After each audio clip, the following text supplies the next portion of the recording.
Hello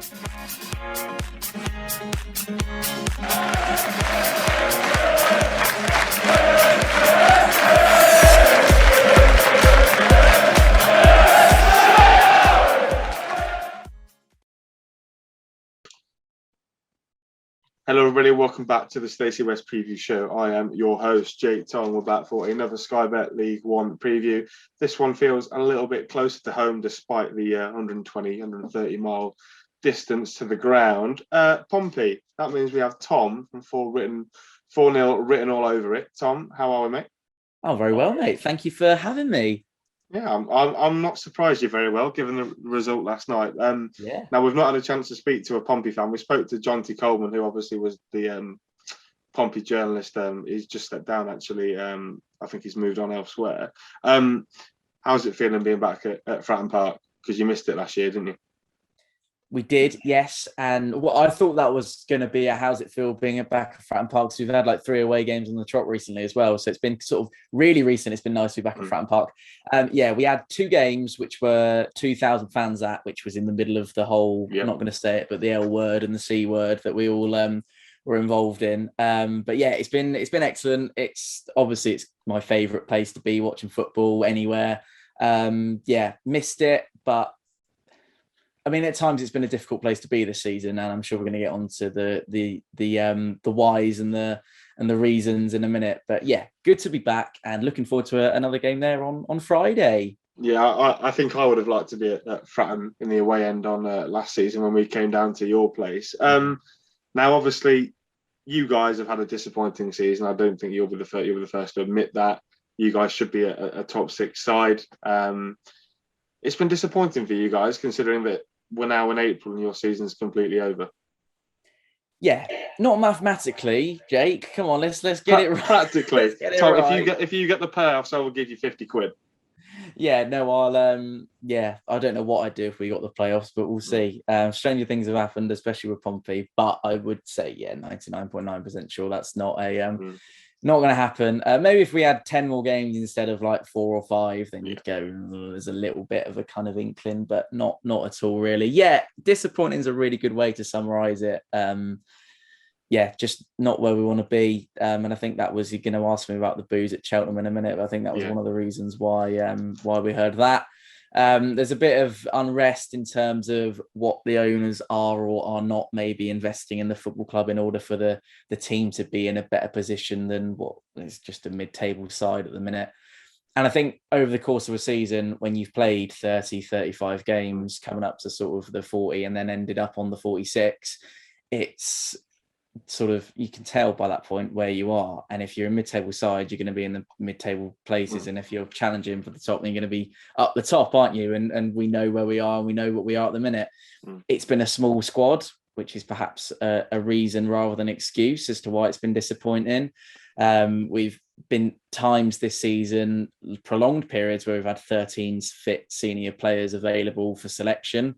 And we've literally made 2 substitutions and used everybody. Other reasons, I don't know. We chopped and changed. We had a summer transfer window that was, you'd probably describe it as an overhaul, but not to the extent that we've seen from the likes of Ipswich. And then we had another one in January where we bought quite a few in. Bit of a panic, kind of bring in some loan deals towards the end of the season and try and get us over the line. It hasn't quite worked. So disappointing. Want to be challenging higher. Hopefully we'll challenge higher next year. Do you guys feel that you've evolved from Kenny Jackett? Because obviously Kenny Jackett, there was a lot of suppose vocalization in the fan base to get Kenny Jackett out of the job towards the end of his tenure. Do you guys feel you've moved on that much under Danny Cowley? Because I understand that he's under severe pressure in terms of, I saw the boos at Cheltenham. I know last night would have relieved it, and we'll speak about the game last night, but have you guys got any further down the line? Have you guys got any closer to get into the Championship? That's a really difficult question to answer, actually. And it's a really good one, because if you look at it on paper and the league table, we are actually backwards from where we ever were with Kenny Jackett. I don't think we finished lower than 10th under Kenny Jackett in League One. But having said that, I'm going to now say that Danny Cowley has been revolutionary for Portsmouth Football Club. And I'm saying that from a standpoint of a culture point of view, a personnel point of view, doing just the little things like, and you will have seen it at Lincoln, doing a lap of the pitch at the end of a game, win, lose or draw, clapping the fans. I know that kind of contributed to a bit of a downfall against Cheltenham when we booed him and they didn't come any closer and they all went off down the tunnel. But yeah, without fail, he's been around the pitch.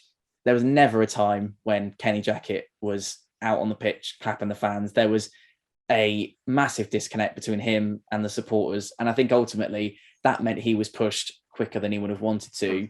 And when the fans haven't got anything to build their relationship on the manager off, they all of a sudden, within a few rubbish results, you can be in a really difficult position.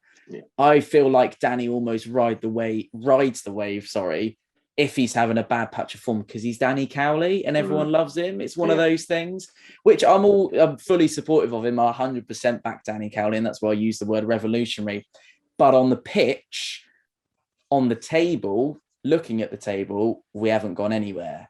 And when he came in, we all sort of said, right, give him 3 transfer windows. He's had 2. He's got 1 more in the summer. A lot of people will say to you, give Danny Cowley next season, see where we are at the end of that, and then judge him by what you've seen. People liked Danny Cowley's style of football. It got results. We ground them out, but we still got them. He's one of the highest win percentage at Portsmouth Football Club as a manager since Harry Redknapp in the Premier League. So that goes in Kenny Jackett's favour. The feel-good factor, the feeling around the football club, the fast-paced attacking football, which we've seen bits and pieces of from Danny this season, is all down to Danny Cowley. So that would be my answer to that one. Yeah, I think we would expect that, really, knowing Danny so closely as we do. Now, I've asked you to pick a star of the season. I'd be surprised if you don't say Gavin Bazunu, and your moment of the season as well. My star of the season is Gavin Bazunu, which is a real shame, but you would expect it from what we've had to endure. And there's been literally articles breaking today about European interest in Gavin Bazunu and how he's going to be off somewhere. And I'm actually surprised that he was in League One in the first place, because I will say it with my chest, or Pompey badge on, Pompey shirt on, but he is the best goalkeeper in the league. He's probably up there to compete with the best championship goalkeepers as well. I think he's immense. And I think when Edison eventually drops off, and I think he will, because he nearly lost it against Liverpool at the weekend. But I think Gavin Bazunu would be a perfect fit to slip right in there. So that would be my star player. My best moment, I'm actually going to go for something that happened last night. And it was our second goal against Rotherham, where Bazunu throws it out to Hursty on the halfway line. He sort of tucks inside the pocket, turns his man, gets past a challenge, gets past another challenge, sticks the ball into Harness, and Harness scores. And if you haven't seen the goal, it's definitely worth having a little look on the highlights from last night.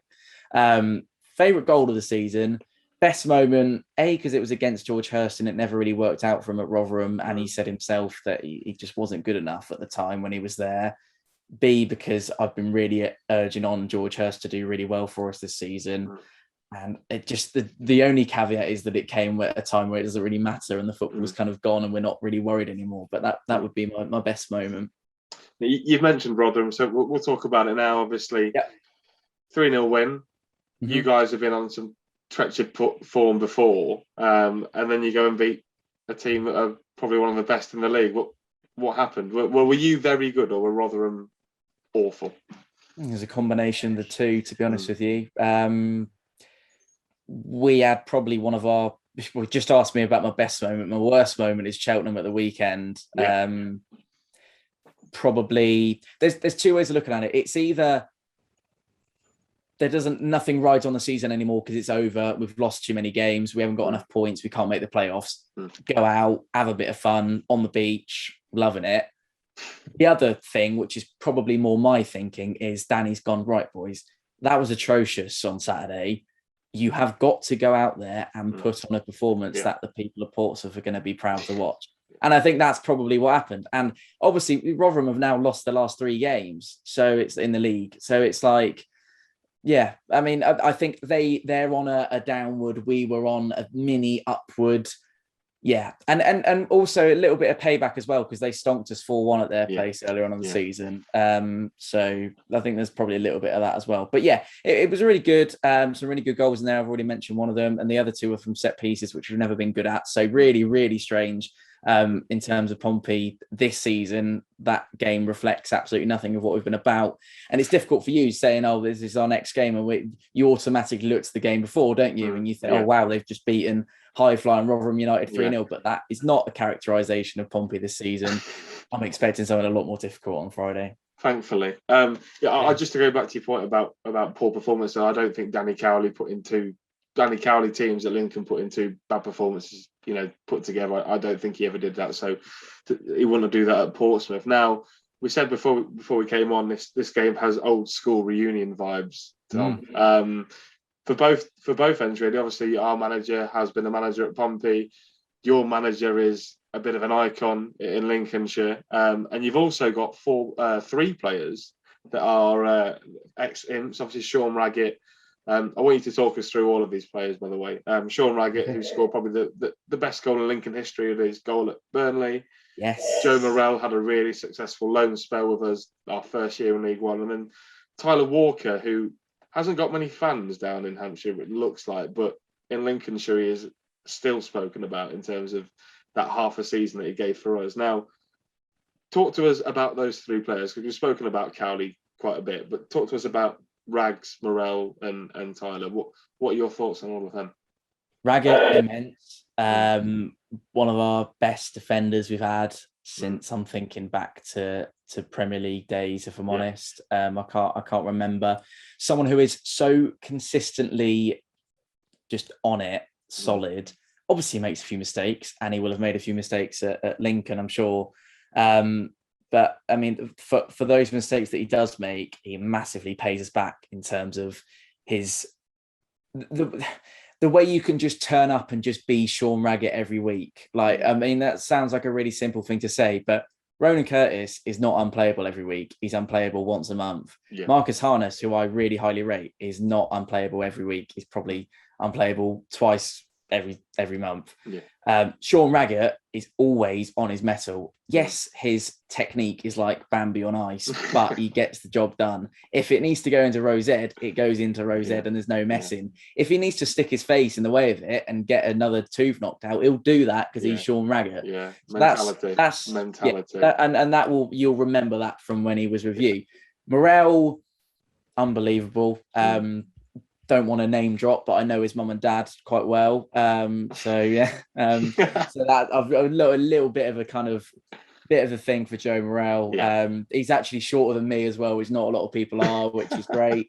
I mean, he's again turned up every week, and he's actually, it goes a little bit unnoticed in terms of statistic. What's easy to say, isn't it? Statistically wise, because he will do the kind of the assist before the assist. Yeah. He'll put the ball in to be nodded back over to be scored, and he won't get on the assist sheet or he won't get plaudits for assist in the goal, but he's a massive organ grinder. Although he's quite small in stature, and what he does for the team is more than makes up for that. So Morrell's another really good one.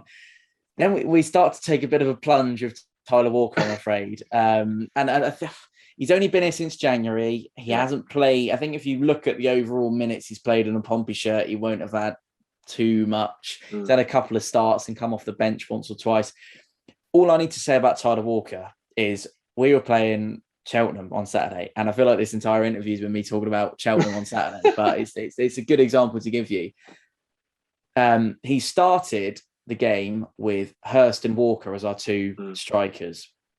A lot of people would have gone, why are you not playing Curtis and Hurst? Why are you not playing Aidan O'Brien and Hurst? Why are you playing no other combination than someone that's not Walker and George Hurst, basically? And on about 65 minutes, we'd just gone 1-0 down.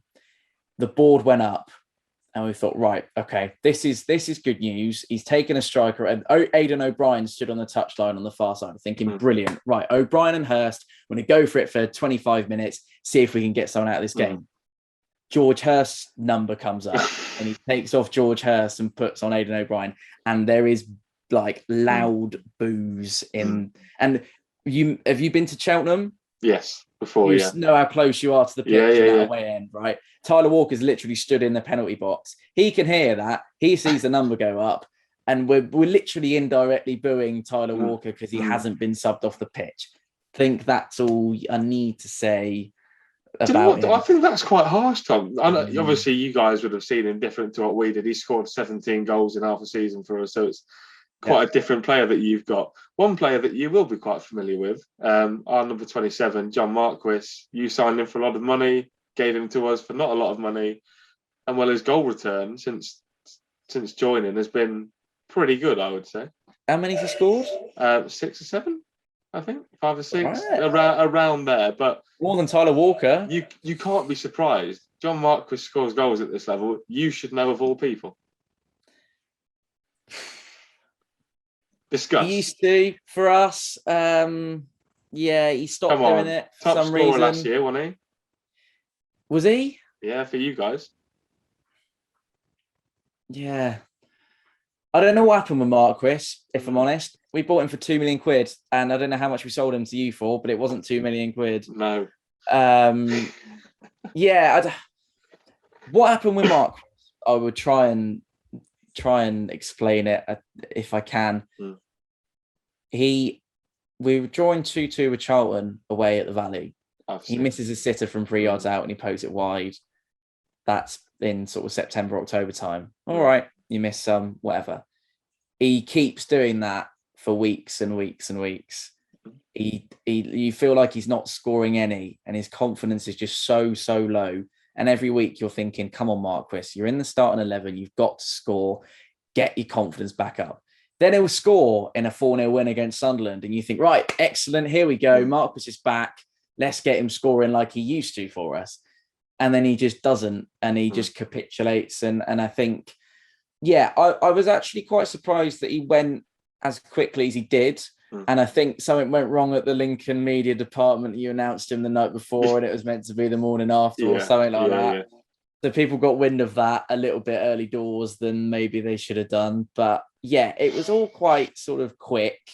I think he needed a change. I'm actually really pleased that it's starting to, it is working because it wasn't at Pompey. And I think that benefits us just as much as it benefits him.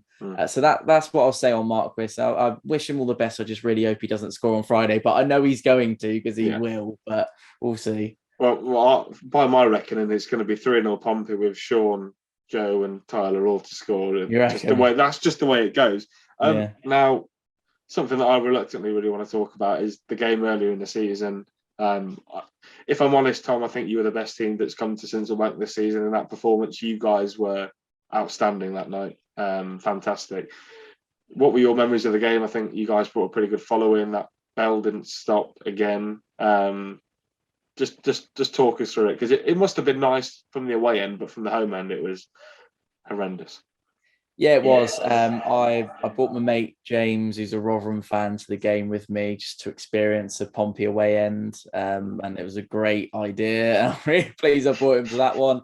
I remember actually Hursty did something similar to what he did on Saturday. I think he went on a bit of a run and created a goal.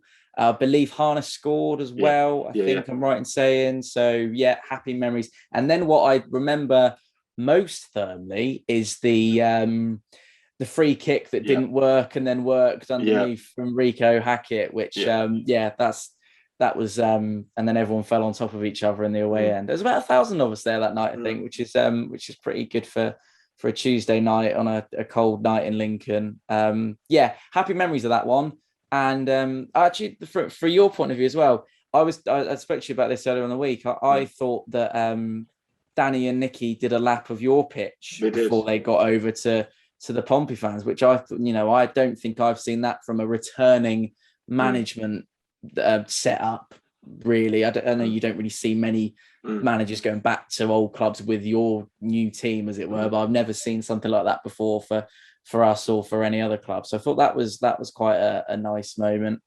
That was it was probably the peak of a really good run for us, where we went, I think it was sort of 10 games unbeaten. And when we beat Gillingham away, I remember, was the game after that, and we kept on kicking on, and it was getting really good. And then we just completely fell flat over Christmas. So that was happy times for Pompey, and we actually still believed at that point. I don't know where we were in the league, but I think we were a little bit kind of, maybe something might happen this year, but sadly it hasn't. But yeah, those are my memories from the reverse fixture.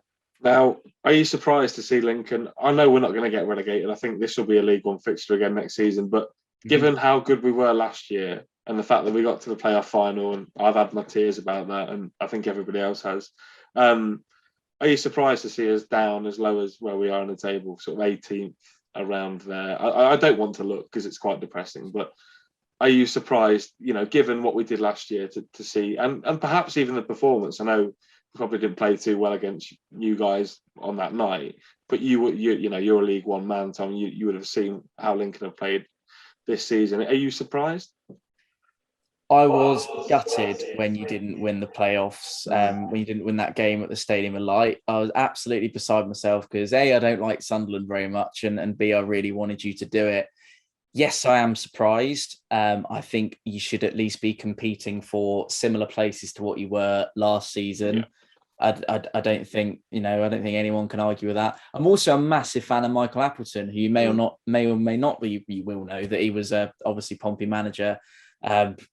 Jesus Christ, 10 years ago at least now. And he was there for our famous 2-2 draw with our neighbours down the road at St Mary's. I remember that's one of my favourite games under Appleton. But yeah, I think he's class actually. Yeah. And I am disappointed because it has been quite I know very little about you guys. It's been a really surprising decline from where you were last season. I'm actually quite shocked to see that it hasn't worked out for you.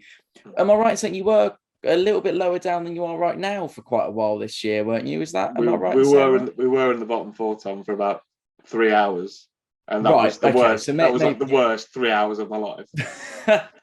It was horrendous. I think it was when Morecambe went to Doncaster and they were 3-0 up, and then Doncaster went and won 4-3. It was that mad moment. We were in the bottom three, but yeah, it's just not been very fun. And it might surprise you, Tom, that a lot of our fans are actually Appleton out at the moment.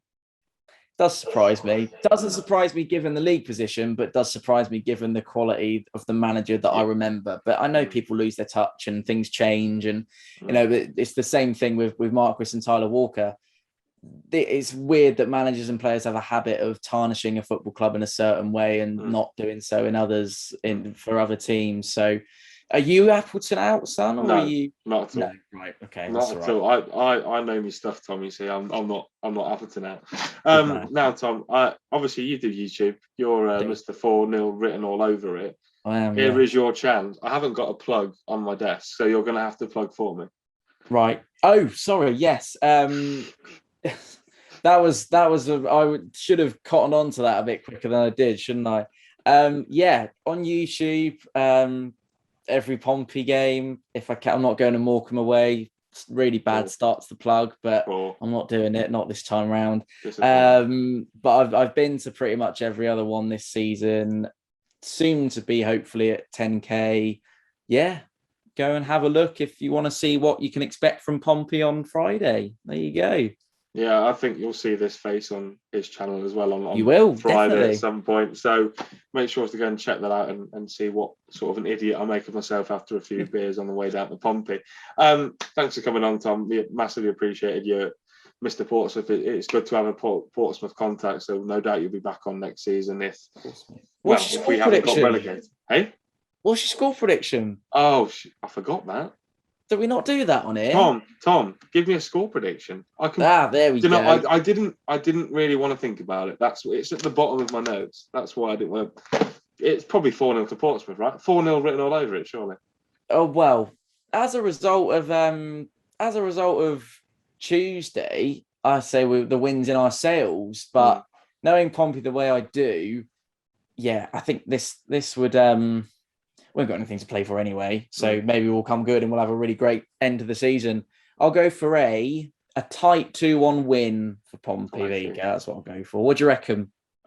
Yeah, lose for us, obviously, because we look, Tom, we're not great, but we can talk about this off camera, and I can tell you exactly how bad we are. Okay, Thanks for coming great. on, Tom. You, as I say, you're massively appreciated. It'd be good to have you on again next season. Thank you, everybody, for watching. Make sure to like, comment, subscribe. We're trying to get to 500 subs by the end of the season, which is tiny numbers compared to Tom, but make sure to like, comment, subscribe. We're having a bit of a revamp for the channel next season. The podcast is also out on Thursday, so go and listen to that. Thank you very much for watching, and take care. See you for another preview on Monday.